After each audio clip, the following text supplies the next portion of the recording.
I'm running late. The steady tick of my designer watch reminds me with each flick of the wrist as I navigate my new Audi through the tree-lined streets of my childhood neighborhood. My knuckles whiten against the steering wheel when my parents' 6-bedroom colonial comes into view.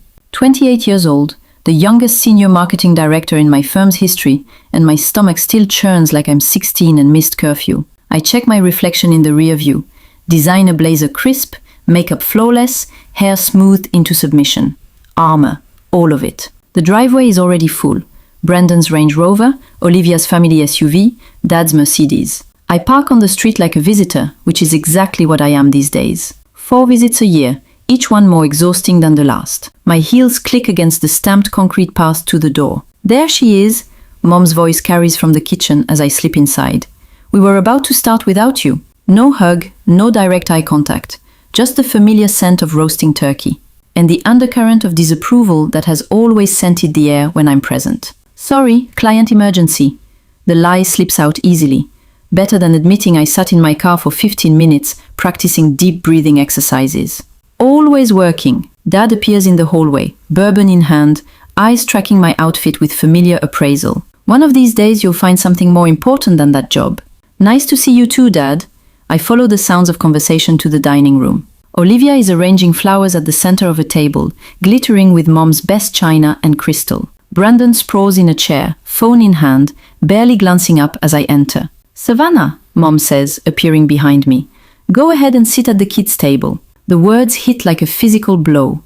I turn slowly, certain I've misheard, but there it is, the plastic folding table set up in the corner of the dining room, ringed with colorful children's chairs and set with themed paper plates. The kids' table? My voice emerges steady despite the heat rising in my cheeks.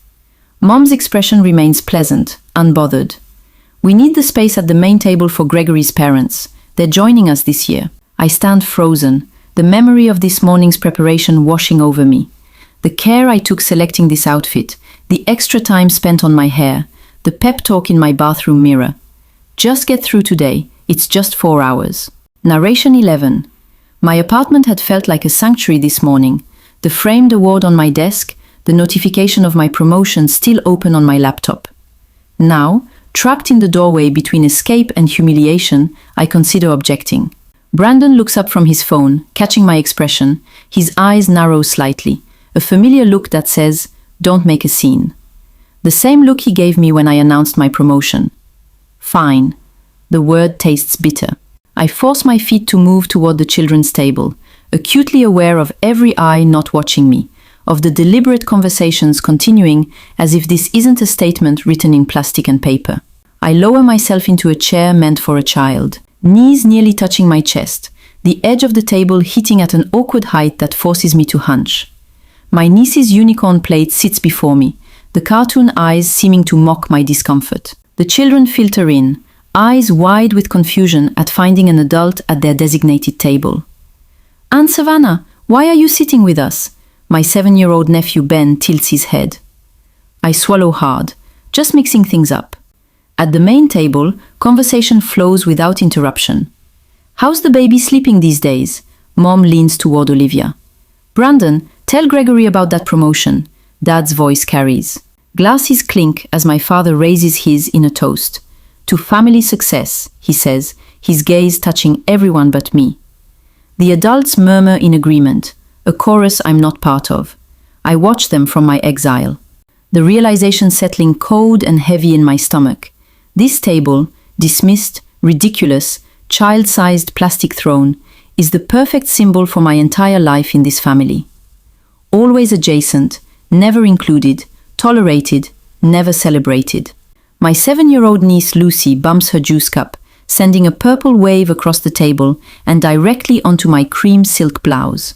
Grape juice bleeding into expensive fabric. "Sorry, Aunt Savannah." Her little face crumples with genuine remorse. "It's okay, sweetie." I dab at the spreading stain with a paper napkin, the material disintegrating against wet silk.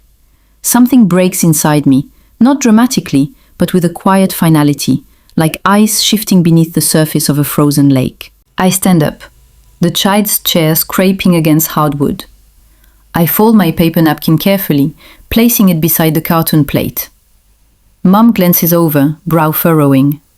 Savannah, is something wrong with your seat? I don't answer. My steps are measured as I walk to the hallway closet and retrieve my coat.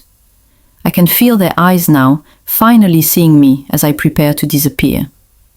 Some traditions aren't worth preserving. The door closes behind me with a soft click instead of the slam my trembling hands want to deliver. Restrained, my lifelong companion. Savannah, where are you going? My mother's voice carries through the front window.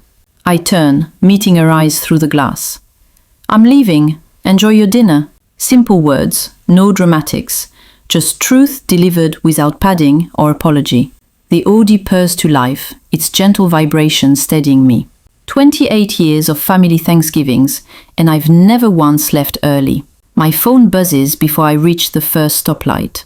Then again. And again. By the time I'm 3 blocks away, the notifications have become a continuous hum. At a red light, I glance down. Brendan, stop acting like a child. Come back. The irony would be amusing if it weren't so painful.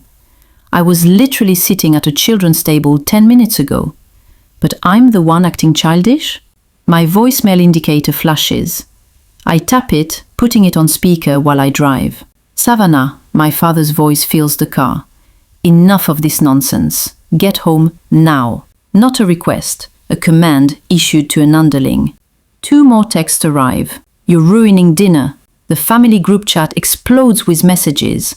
What is going on with her? She's always been so sensitive. My exit wasn't about creating a scene, but their responses reveal how thoroughly they misunderstand me. I drive without destination until neon lights catch my eye. A 24-hour diner glowing against the darkening November sky. The warmth hits me as I step inside. Not just physical heat, but something more essential. The waitress looks up from wiping a counter, her eyes taking in my designer clothes, the mascara smudge I can feel.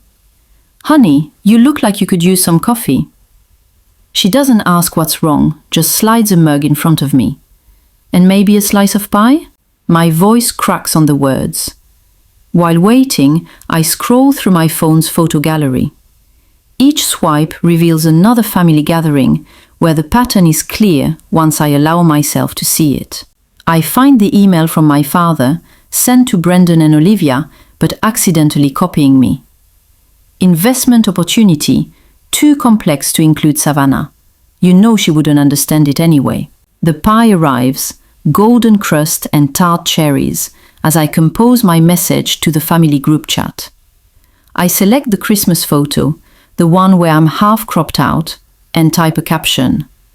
The perfect family, always making sure the youngest one knows her place. I continue typing. This isn't just about the table. I've been treated like an afterthought my entire life. When you all actually see me as an equal, let me know. The single action will fracture 28 years of acquiescence. I press send, then power off my phone completely. I savor each bite of pie. My spine feels straighter, my shoulders lowered. I turn to find Mark Connolly, my lab partner from AP Chemistry. You look different, lighter somehow. I finally put down something heavy I've been carrying for years. As I drive toward my home, not theirs, I wonder, will I withstand the guilt storm? Or will this be the first day of a new chapter where I finally stand my ground?